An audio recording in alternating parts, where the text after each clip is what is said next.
Romanos 14, verso 23 diz assim, olha: mas aquele que tem dúvidas, se come, está condenado, porque não come por fé. E tudo que não é de fé é o quê? Pecado. Gente, tudo que não vem da fé é pecado. Sabia que duvidar é pecado? Estar ansioso é pecado? Quando eu duvido, quando eu fico ansioso, eu esqueço que Deus está dirigindo a minha vida e que Deus ele pode resolver o problema, que minha vida está nas mãos de Deus. Eu passo o controle da minha vida para as minhas mãos. Estou pecando. Tudo que não provém da fé é pecado. Tem um outro texto lá em Tiago 4,17 que diz assim: aquele pois que sabe fazer o bem e não faz, comete pecado.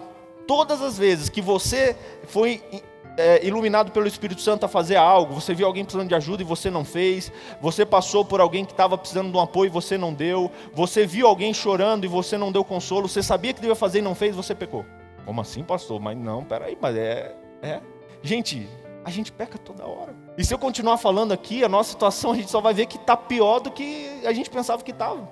E muitas vezes a gente não gosta de olhar para essas coisas porque a gente se ilude, dizendo, não, tá tudo bem, não sou tão mal assim, a gente se compara com outras pessoas, só que a gente esquece que nós somos pecadores, todos nós que aqui estamos. Paulo, ele fala lá em Romanos capítulo 7, verso 22 e 23, ele diz assim: porque segundo o homem interior eu tenho prazer na lei de Deus, mas eu vejo nos meus membros outra lei, que batalha contra a lei do meu entendimento e me prende debaixo da lei do pecado que está nos meus membros. Gente, o apóstolo Paulo sentia isso. Quem era Paulo? Paulo viu Jesus, Paulo ouvia Deus falando as coisas, Paulo falava, levanta e anda, a pessoa levantava, ressuscitava pessoas, curava coxos. Quem sou eu, pede Paulo? E Paulo ele fala, olha, na minha cabeça tem uma lei, a lei de Deus, e ela fala para fazer uma coisa, mas a lei do pecado que está em mim, ela não me deixa fazer isso. O próprio Paulo lutava contra isso, lutava contra o pecado.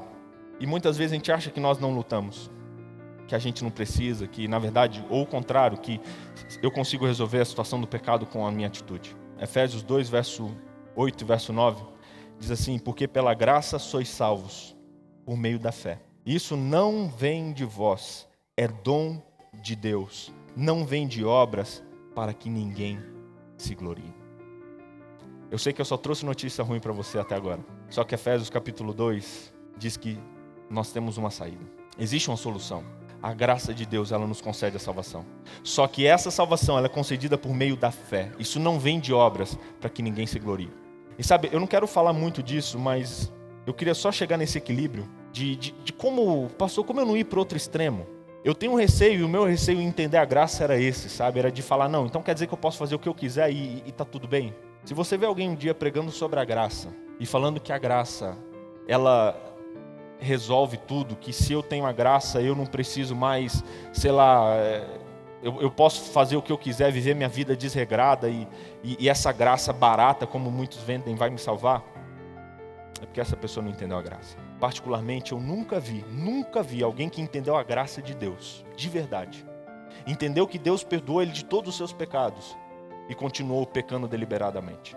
Não estou dizendo que quando eu entendo a graça eu não peco mais, pelo contrário, a gente continua pecando. Só que eu nunca vi alguém dizer, e alguém que entendeu de verdade a graça, sair por aí pecando e falando, eu vou pecar mesmo, Deus vai me perdoar, tá tudo certo. Como eu disse hoje, muitas pessoas têm confundido a graça preciosa com a graça barata. E eu não estou falando aqui de graça barata. A graça custou muito caro.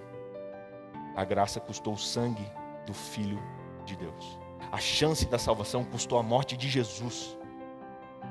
E sem isso, irmãos, não tem como ter salvação.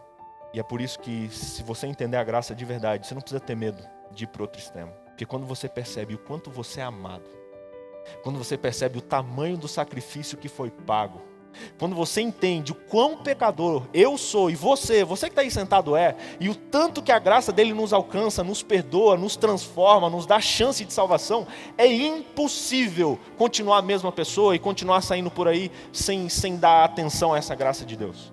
É impossível confundir a graça preciosa com a graça barata, quando você entende a graça preciosa de Deus.